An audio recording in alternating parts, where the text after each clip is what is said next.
সরকারের দায়িত্ব গ্রহণ করার মাত্র কিছুক্ষণ পরেই আমি আপনাদের কাছে দুটো কথা বলতে এসেছি।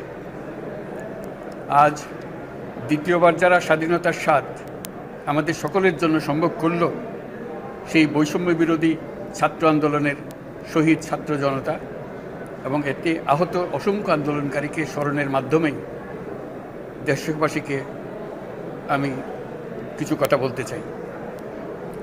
তাদের দুঃসাহসিক আত্মত্যাগ, সাহস ও সারা দেশকে ঐক্যবদ্ধ করার বিনিময়ে ছাড়া এই স্বাধীনতা অর্জন কখনোই সম্ভব হতো না।